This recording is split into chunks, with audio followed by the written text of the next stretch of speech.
നമസ്കാരം. 36 വയസ്സുള്ള അവിവാഹിതനായ ഒരു യുവാവിൻ്റെ അവസ്ഥയാണ് ഞാനിന്ന് നിങ്ങളോട് പങ്കുവയ്ക്കുന്നത്. അദ്ദേഹത്തിൻ്റെ വിവാഹക്കാര്യം പലപ്പോഴും വീട്ടുകാർ പറയാറുണ്ടെങ്കിലും കുറച്ചുകൂടെ കഴിയട്ടെ നല്ലൊരു സർക്കാർ ജോലി കിട്ടിയതിന് ശേഷം ആകാം എന്ന് പറഞ്ഞിട്ട് അങ്ങനെ നീക്കി വെച്ചു. അവസാനം ഒരു സർക്കാർ ജോലി കിട്ടി. അതിനുശേഷം കല്യാണം കഴിക്കാം, വീട്ടുകാർ പതുക്കെ ആലോചനയൊക്കെ തുടങ്ങി. ഇദ്ദേഹത്തിൻ്റെ പ്രത്യേകതയുണ്ട്. കുറേ വർഷങ്ങളായിട്ട് പോൺ ഫിലിംസ് കാണുന്ന ഒരു രീതിയുണ്ട്. അപ്പോൾ പലപ്പോഴും ആഴ്ചയിൽ 1-2 ദിവസമെങ്കിലും ഇങ്ങനെയുള്ള വീഡിയോ ചിത്രങ്ങൾ കണ്ട് സ്വയംഭോഗം ചെയ്യുന്ന രീതിയാണുള്ളത്. അപ്പോൾ ഒരു 3-4 മാസം മുമ്പേ അദ്ദേഹത്തിന് തോന്നി, ഈ പോൺ കാണുന്ന സമയത്ത് സ്വയമേവ സ്പോണ്ടേനിയസായിട്ട് ഒരു ഉദാഹരണം ലഭിക്കുന്നില്ല എന്നുള്ള അനുഭവം തോന്നി.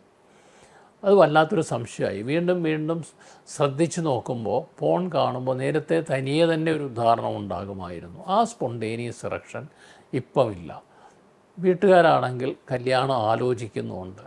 അപ്പോൾ അദ്ദേഹത്തിൻ്റെ ശങ്ക അതേപ്പറ്റി, എൻ്റെ കഴിവുകൾ നശിച്ചോ, എൻ്റെ കഴിവുകൾ കുറഞ്ഞോ, അത് ചെക്ക് ചെയ്യാൻ വേണ്ടി ഒരു സ്ത്രീയെ സമീപിച്ചു. ആ സമയത്ത് മെഡിക്കൽ സ്റ്റോറിൽ പോയിട്ടൊരു മരുന്ന് വാങ്ങി കഴിച്ചിട്ടാണ് ശ്രമിച്ചത്. പക്ഷേ എന്നിട്ടും ഉദാഹരണം ഒരു പാർഷ്യലായിരുന്നു. വേണ്ടത്ര നല്ല ദൃഢമായ ഉദാഹരണം അദ്ദേഹത്തിന് ലഭിച്ചില്ല. ബന്ധത്തിലേർപ്പെടാൻ കഴിഞ്ഞില്ല. ആ ബന്ധം പരാജയപ്പെട്ടു. അതോടെ അദ്ദേഹം കൂടുതൽ വിഷമസന്ധിയിലേക്കെത്തി. പിന്നീട് ഒരു സ്ഥലത്ത് പോയിട്ട് ഡോക്ടറെ കണ്ടു.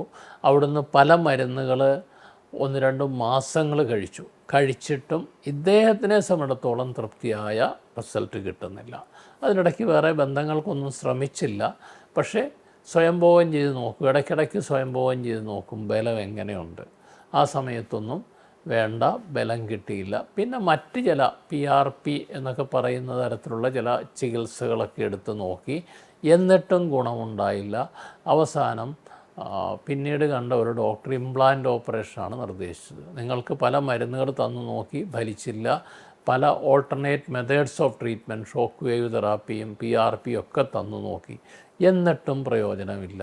ഇനിയുള്ള മാർഗ്ഗം ഓപ്പറേഷൻ മാത്രമേ ഉള്ളൂ എന്ന് നിർദ്ദേശിച്ചു. അതിനിടയ്ക്ക് വീട്ടുകാർ കൂടുതൽ ഈ കല്യാണം ഒഴിവാക്കുന്ന സന്ദർഭം വന്നപ്പോൾ വീട്ടുകാർ ഇതേപ്പറ്റി കൂടുതൽ ചോദിച്ചു കഴിഞ്ഞപ്പോഴാണ് ഈ വിവരങ്ങളൊക്കെ ഇദ്ദേഹം വെളിപ്പെടുത്തിയത്. അതിൻ്റെ ഫലമായിട്ട് വീട്ടുകാരാണ് ഇവിടെ പിടിച്ചു കൊണ്ടുവന്നത്. ഞങ്ങൾ പറഞ്ഞു, എന്തായാലും ഇനിഷ്യലി ഒരു ട്രീറ്റ്മെൻറ്റ് കൊടുക്കാൻ പറ്റില്ല. അവരാദ്യം പറഞ്ഞ് ഞങ്ങൾ നേരെ ടെസ്റ്റ് ചെയ്തിട്ടുണ്ട്, ചികിത്സിച്ചിട്ടുണ്ട്, ഇനി ഞങ്ങൾക്ക് ഇംപ്ലാന്റ് ഓപ്പറേഷന് വേണ്ടിയാണ് വന്നിരിക്കുന്നത്.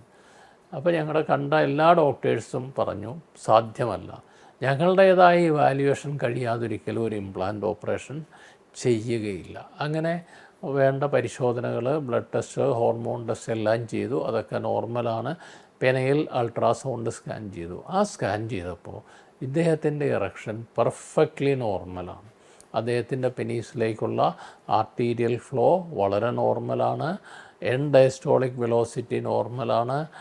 റെസിസ്റ്റീവ് ഇൻഡെക്സ് നോർമലാണ്. എല്ലാ പാരാമീറ്റേഴ്സും പെർഫെക്റ്റ്ലി നോർമലാണ്. He could achieve A grade 4 erection എന്ന് പറഞ്ഞാൽ ഏറ്റവും നല്ല രീതിയിലുള്ള ഒരു ഉദാഹരണം വന്നു. ആ ഉദാഹരണം കുറേ സമയത്തേക്ക് ലാസ്റ്റ് ചെയ്യുകയും ചെയ്തു. അങ്ങനെയുള്ള ഒരവസ്ഥയിലേക്ക് അദ്ദേഹം എത്തി. അതിനർത്ഥം അത് സൂചിപ്പിച്ചത് ഇദ്ദേഹത്തിന് ശാരീരികമായി യാതൊരു കുഴപ്പമില്ല, മാനസികമായ പ്രശ്നങ്ങളാണ്. ആ വ്യക്തിയെ ഞങ്ങൾ ഡീൽ ചെയ്ത് ഒരു വളരെ ലോ ഡോസിലൊരു മെഡിസിൻ കൊടുത്തു 1 മാസത്തേക്ക്. ഒപ്പം സൈക്കോളജിക്കൽ സപ്പോർട്ട് ഞങ്ങളുടെ ക്ലിനിക്കൽ സൈക്കോളജിസ്റ്റ് കണ്ട് വേണ്ട കോഗ്നിറ്റീവ് തെറാപ്പിയൊക്കെ കൊടുത്തു കഴിഞ്ഞപ്പോഴേക്കും അദ്ദേഹം അതിൽ നിന്ന് മോചിതനായി. പിന്നീട് കല്യാണം കഴിഞ്ഞ് സുഖമായിട്ട് അദ്ദേഹത്തിന് തൃപ്തികരമായിട്ട് ബന്ധപ്പെടാൻ കഴിഞ്ഞു. ഒരു പ്രശ്നവുമില്ല എന്നുള്ള വിവരം വീട്ടുകാരെ വിളിച്ചറിയിക്കുകയും ചെയ്തു. അപ്പോൾ ഇങ്ങനെയുള്ള സംഭവങ്ങളുണ്ട്. അനാവശ്യമായിട്ട് സ്പോണ്ടേനിയസ് ഇറക്ഷൻ എനിക്ക് നഷ്ടപ്പെട്ടു പോയല്ലോ എന്ന് പറഞ്ഞിട്ട് വിലപിക്കേണ്ട കാര്യമില്ല. പിന്നെ ഒരു നിസ്സാര പ്രശ്നത്തിന് വേണ്ടി ഒരുപാട് മരുന്നുകൾ കഴിക്കേണ്ട അവസ്ഥയും ചിലപ്പോൾ ഇല്ല.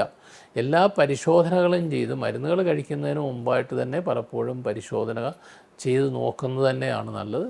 പക്ഷേ ചില കേസുകളിലൊക്കെ ഒരു ട്രയലായിട്ട് ആസ് എ ട്രയൽ പലപ്പോഴും ഡോക്ടേഴ്സ് മെഡിസിൻ കൊടുക്കാറുണ്ട്. അത് കൊടുക്കുന്ന ഒരു തെറ്റായ രീതിയല്ല.